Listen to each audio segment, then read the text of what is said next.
Welcome to HealthCast, the heartbeat of health IT. I'm Alexander Bolova, production lead at GovCIO Media and Research, and for today's episode, we were joined by Dr. Meredith Temple O'Connor, Branch Chief of NCAYS Office of Policy, Communication, and Education, to discuss the Center's upcoming strategic plan. This interview was conducted by staff writer-researcher Nikki Henderson. Let's take a listen now. I'm so excited to have Dr. Meredith Temple O'Connor from the National Center for Advancing Translational Sciences at the National Institute of Health joining me today. She will be talking about NCAYS 2024 through 2029 strategic plan, how it will enhance the agency's mission, improve patient care, and help agencies better prepare for future health emergencies. So welcome, Meredith. Thank you so much for joining me. Thank you for having me. It's great to be here. I appreciate it. Sure. Well, before we get started, do you mind introducing yourself and just giving a brief description of your role at NCAYS? Sure. So as Nikki said, I'm Meredith Temple O'Connor, and I am the director of the Science Policy Branch at NCAYS, and that involves science policy and legislative policy planning, analysis, reporting, and a number of different activities for the center. And one of those activities, as we're going to talk about today, is strategic planning. And that's something that we've been working on for about the past year, a little less, but about the past year or so. So I'm excited to be able to fill everyone in on what we've been doing with our strategic plan. Perfect. Well, let's jump into our discussion. Meredith, can you please start off by outlining some of the goals of NCAYS 2024 through 2029 strategic plan, and how will it advance the agency's mission of achieving health solutions through translational science? Sure. So I probably should back up a little bit and give a little bit of context for how we got to where we are. As many people probably know, we have an existing plan. The center has been around for a little over a decade at NIH. And we started the strategic planning process with Dr. Rudder. She's our director, Dr. Joni Rudder, with her vision of more treatments for all people more quickly. And we've really used that as an anchor to the strategic planning process. So strategic plans, we typically at NIH do about every 5 years for an institute or center.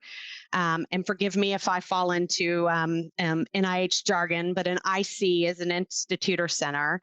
And we were lucky enough that Dr. Rudder had been our deputy director before she became the permanent director of the center. And really during her tenure as the acting director, before she was named as the permanent director, had developed really this vision of more treatments for all people more quickly. That gave us the ability, as we launched the strategic plan, to kind of already have an anchor of a vision, which was great. With it, she had developed several what we call audacious goals. And I do want to be clear, these are different than the goals that we're developing for the strategic plan. But they are part of it, right? They're broken up as the more treatment for all people more quickly, sort of the three parts. And those audacious goals, for example, are things like a 5-fold increase in the number of diseases with treatments in development. That is a very audacious goal. And so it's important to sort of say it is audacious. We know that, she knows that, we recognize that. But again, it's still part of the framework of what we're using as our strategic plan. It just won't be a strategic plan goal. But we used her vision and those audacious goals as sort of a base with which to then embark on a major engagement effort with both our internal and external groups and the general public over the past, I'd say, 9 months or so. And that's led to 44, kind of formal meetings, well over 1,000 people that we've engaged, and almost well over 1,700 unique comments that we've gotten back as feedback. And that has then emerged into sort of some thematic areas of feedback that have come from both our internal and external conversations. A lot of common ground across both the internal and external conversations as we looked at all of the feedback collectively. And we just presented recently on this at our advisory council. And that has emerged into draft goals, which are now out in a request for information or an RFI. And not surprisingly, as we started looking at the feedback we got from the different groups, we really didn't go in with more than her vision and those audacious goals. But as we really looked at the themes that were starting to emerge and really considered the feedback in totality, her vision really created a nice framework to develop the actual draft goals. So what folks may see as they look at the draft goals, that the first three really track quite closely to her vision of more treatments for all people more quickly. And then we have a fourth goal that's really thinks about the cross-cutting nature of many of the things we want to think about in the translational science space. And a fifth goal that's focused on the stewardship, which as public stewards of funds is something that is very important for all of NIH and NCATS as well to be thinking about. So I hope that sort of outlines sort of where we are and how we got to where we are right now with where we are with the RFI out on the street. Yes, that was perfect. Thank you so much for breaking that down for us. Good. I really appreciate it. Well, when comparing NCAT's current strategic plan and the new strategic plan, what are some of the differences between them, and how will the new plan ensure getting more treatments to more patients in a timelier manner? Okay. So first I will say, when you have a new director, a new strategic plan can present an opportunity to present their vision. So that's certainly a goal. Also, the center was maturing as an organization, and it really was time for us to take an assessment of where we were and where we were headed. So we had the kind of double opportunity to both have a new director with a new vision and sort of the time that was ripe for us to look at ourselves and reflect back and craft a new plan. But I will say many of the core tenets of the prior plan still apply. Particularly the principles that underlie translational science. And one of the things I thought was good to stress here is that the feedback from our listening sessions also included keeping an eye on our prior plan, basically don't throw the baby out with the bathwater, so to speak. There's a lot there, and so not to lose sight of the value of that plan. So folks may be surprised or not surprised to see that there'll be a fair amount of potential similarity. The themes, if you look at the draft goals and the themes in our RFI that's out publicly, you will see similarities to the existing plan. I think some of the differences might be in the tactical approaches we ultimately take. That may not be necessarily reflected in the actual plan because, of course, it's a strategic plan, so it's more about the strategy than the tactics, but that will be reflected in the implementation as we move forward in the years to come. And so, those are some of the pieces where it might be different, but I think they will track to each other.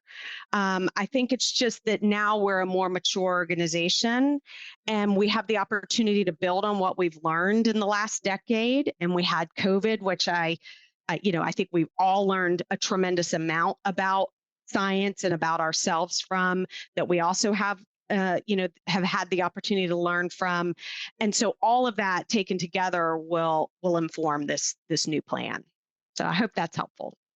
Oh, very much so. I'm glad that you explained that there are similarities and there are differences, but actually that they kind of complement each other. So Yeah. Thank you so much for that. Well, how will NCAT's new strategic plan help to bridge the gap between scientific and operational challenges in translational science? So it's interesting. I'm a scientist by training. So I kind of came into the planning process and came to NCATS readily thinking about a lot of the scientific roadblocks that affect translation, but there are also a lot of operational ones as well. So we really see both scientific and operational kind of similarly in terms of how we want to tackle them in our strategic plan and in our tactical plans for working on the roadblocks for translation. I think the plan itself will take an approach that considers both and considers both in the context of NCATS as an organization. Similar to our last plan, I think it's about identifying where those challenges exist and engaging our staff and our external partners to understand how we can kind of leverage opportunities that exist right now in the translational science space. Dr. Rudder has talked a lot about co-designing this plan, and she really means it. So that's why the engagement's been a huge part of what we've done and continue to do. And why we have that as such a robust part of our strategy at the center of our planning efforts.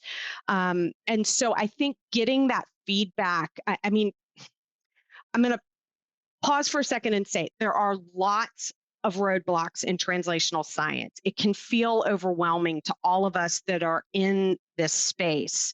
And so I think one of the things our strategic plan and one of the things we think about at the center all the time is how do we get feedback on an ongoing basis from our constituents, if you will, about what we can prioritize, what to prioritize when, what's right to work on, where those opportunities exist, and then how does that inform developing our strategies and our tactics? And that's where our plan comes in and why that engagement was so important to us to make sure we were in sync and listening to, our staff and our external constituents, if you will. So I think all of that will come together to help us bridge those gaps that you were asking about.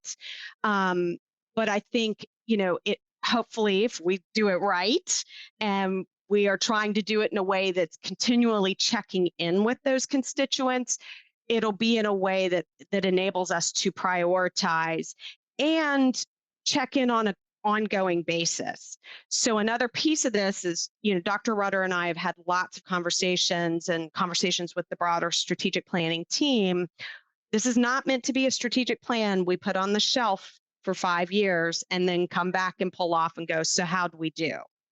We really want to be using this as a guide and something we're checking in with ourselves and with our constituents on in real time or close to real time all along the way. So I think that's where it really becomes a guide that helps us sort of bridge that gap, if you will, as you asked. Right. And Meredith, that's perfect. Like, I loved when you talked about the engagement and the value of feedback. I mean, it makes sense. That's going to help bridge that gap Absolutely. between the scientific and operational challenges. Well, what role will emerging technologies play when it comes to developing innovations that will reduce costly and time-consuming barriers in translational research? Mm-hmm. So I have two pieces that I want to think about for this question. The first is, certainly emerging technologies innovations can play a very important role in addressing barriers to translation. And we already work in a number of these areas that I think you'll see and our constituents will see reflected in the strategic plan.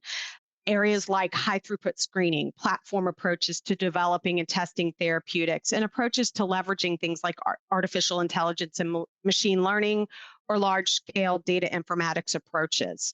So those are some of the spaces, not all, that we think about and we're working on, in sort of emerging tech and innovation spaces.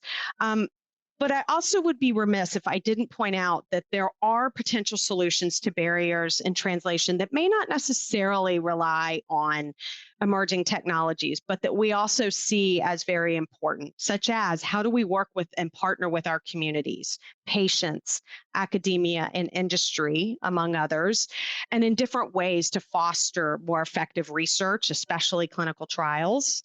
How do we gain access to potential shelved drugs that could be repurposed for other uses? Or even refinement of processes. So back to that question you asked, there might be some folks that are going, well, what are operational challenges that affect translation? Those can be things like refining processes in a clinical trial, like how institutional review boards are involved in the processes and procedures that they need to be involved in setting up the clinical trial. Patient safety, patient protections are super important. But sometimes those processes for how they function can kind of bog us down. So a single IRB, which is a policy and process that's been in place now at NIH for a number of years, is one way that we have looked at refining some of those processes. Thinking about consent processes. Are there ways we can streamline that not only make the process happen faster, but actually might foster the involvement of better and more diverse populations, so that we speed time to getting to a trial and actually get more of the patients we want engaged and participating in trials as well. So I think it's going to take both, right? We want the emerging tech and the innovations, those certainly things like tackling big data, which I'm personally very passionate about, and how to bring real world data into the research enterprise are going to be really important. But there's also going to be other pieces like patient engagement and community engagement that are going to be important too. And I think both will be reflected in our plan. Perfect. That sounds great. Well, in what ways will the new strategic plan help to better equip agencies to handle future health emergencies like COVID-19? Okay, so first, I can't speak for other agencies. I can only speak for NCATS inside NIH. But I will say, I think our plan can serve as a guide and an anchor for our tactical approaches, right? It'll be about our strategies, in the translational science space. But when COVID emerged and other public health emergencies before it, like Zika and opioid, NCATS was really already quite well positioned to respond. So I think a strategic plan can be a good component to help with that, but I don't think it's going to be the only thing, right? I think it's about being in a state of readiness and having the right programs in place that can enable a rapid response. So for example, we have approaches that prioritize platform technologies. We leverage data science in our programs, and we're always thinking about our approaches and our programs in terms of many diseases at a time. I think that sort of philosophy, if you will, that sort of baseline to who we are and kind of our identity in solving translational science challenges, I think that really helps enable the readiness to be ready to work on these public health crises when they emerge, and they will continue to emerge. I think that's clear.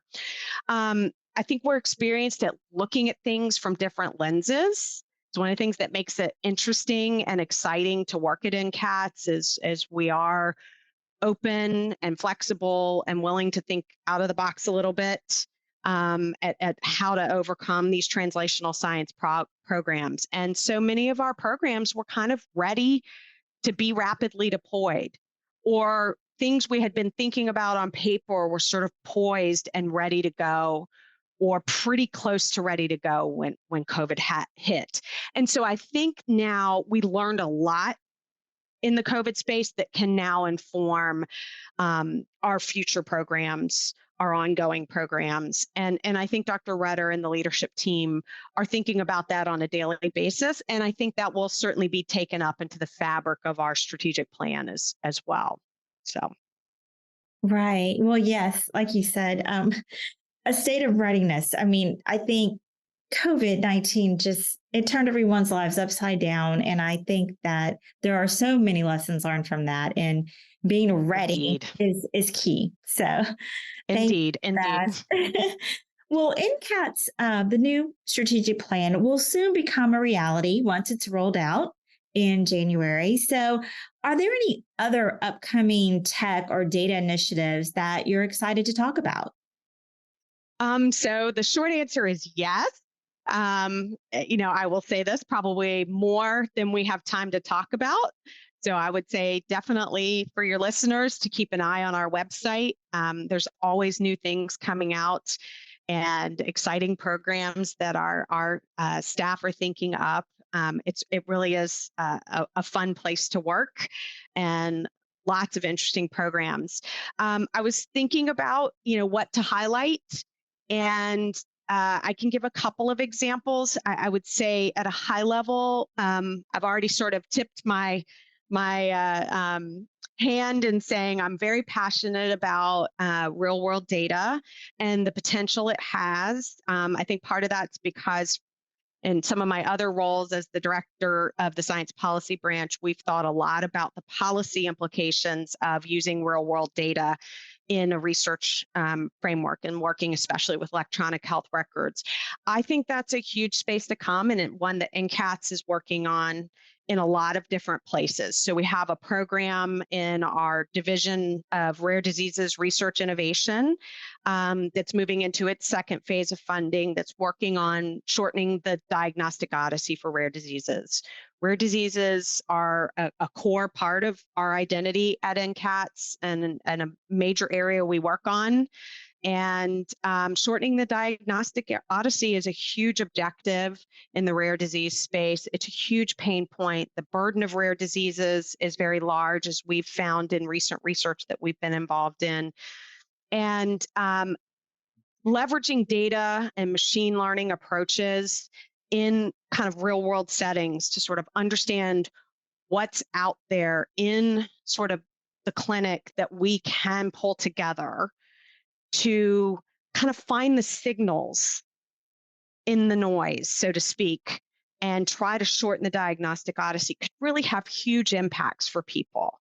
I think anyone who has somebody in their family or a friend who has a rare disease knows that this odyssey can be quite long and arduous and expensive and burdensome and stressful from a lot of different angles, but certainly from the patient and the caregiver's perspectives.